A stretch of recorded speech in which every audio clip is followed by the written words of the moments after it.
Hoje o quadro Entenda Direito vai falar de um assunto que muita gente tem dúvidas, que é sobre o direito trabalhista, e nós escolhemos um tema específico que já chegou a ser questionado pelos telespectadores, que é a rescisão indireta do contrato de trabalho, e quem tira as dúvidas é o advogado trabalhista Hernani José Tawil. Doutor Hernani, bem-vindo ao Jornal TV Sul. Eu que agradeço a presença. Doutor Hernani, o que é a rescisão indireta do contrato de trabalho? A rescisão indireta do contrato de trabalho nada mais é do que a falta grave praticada pelo empregador na relação de trabalho, acarretando um justo motivo por parte do empregado para a rescisão do contrato de trabalho. E quais seriam esses fatores que poderiam gerar essa rescisão indireta? Os fatores, na verdade, eles estão previstos no artigo 483 da CLT, nas alíneas A a G. Então ele prevê ali uma série de situações, forem exigidos serviços superiores às suas forças, for tratado pelo empregador ou seus superiores hierárquicos com rigor excessivo, correr perigo de manifesto de mal considerável, não cumprir o empregador as obrigações do contrato de trabalho, o empregador ou seus prepostos o ofenderem fisicamente ou moralmente, houver aí uma ofensa à honra e à boa fama dele ou seus familiares, e no caso daquele trabalhador que recebe por peça ou tarefa, acarretar uma redução no pagamento dessas tarefas que ele desenvolve. Então esses são os principais fatores, que estão previstos nesse artigo 483. E doutor Hernani, como é que o empregado tem que agir nesses casos? Ele precisa avisar a empresa que isso está acontecendo, dar um prazo para que a empresa se adeque a essas normas antes de colocar em prática a rescisão indireta? Não, é exatamente o oposto.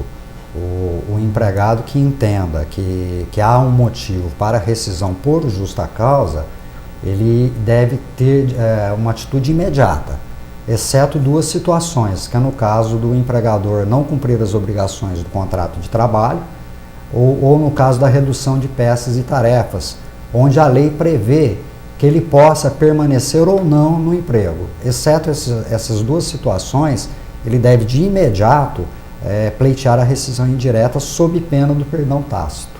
E no caso dessas duas situações, qual que é o prazo que ele tem que ter para poder tomar atitude da rescisão indireta? Então, o prazo ele tem que ser de imediato, sob pena do perdão. Certo. E quais são os direitos dos trabalhadores nesse caso da rescisão indireta de trabalho? Certo. Essa rescisão por justa causa por parte do empregado, ela é denominada como rescisão indireta justamente porque ele teria todos os direitos no caso dele ser dispensado sem justa causa. Por isso dessa denominação, rescisão indireta.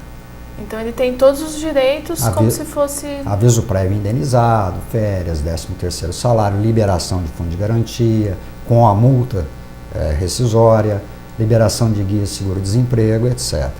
E as empresas que estão em recuperação judicial, elas se enquadram nessa rescisão indireta ou não, ou elas têm o perdão por estar em recuperação? Absolutamente.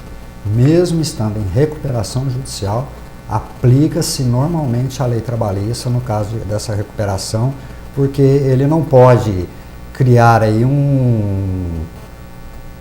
uma espécie de desculpa para não cumprir a lei. Então, mesmo estando em recuperação judicial, ele vai ter que cumprir rigorosamente a lei e caso não cumpra e incida nesse artigo 483, mesmo estando em recuperação judicial, o empregado poderá pleitear essa rescisão indireta. E no caso da rescisão indireta, o trabalhador ele é obrigado a cumprir o aviso prévio? Absolutamente. Aí no caso ele faz jus ao aviso prévio indenizado. E se a empresa quiser recorrer dessa decisão da rescisão indireta, demora para receber essa rescisão? Aqui em Minas Gerais, eu acredito que seja o Tribunal do Trabalho um dos mais velozes do Brasil. Aqui em Guaxupé, uma ação desse porte, ela é julgada no máximo em 30 dias. E no tribunal em Minas Gerais, entre 4 a 5 meses. E o empregado ele tem que comprovar que aconteceu todas essas situações para que ele tomasse essa decisão. Correto. O artigo 818 da CLT determina que incumbe a parte que alegar fazer a sua prova. No caso específico da justa causa, tem que ser uma prova muito bem feita, que deve ser através de documento, testemunha ou perícia, e o ônus da prova é todo do empregado. E o empregado ele tem que avisar o empregador que ele está saindo do emprego por rescisão indireta, ou isso pode talvez acarretar um abandono de emprego? Não, ele entra de imediato com uma ação de rescisão indireta contra o trabalho perante a Justiça do Trabalho. Tá certo. Doutora Hernani, muito obrigada pela participação. Eu que agradeço. Bom, e reveja essa e outras entrevistas do Entenda Direito no nosso site, o tvsul.tv.br. O Jornal TV Sul vai para o intervalo e na volta tem mais notícias de Guaxupé. Não saia daí.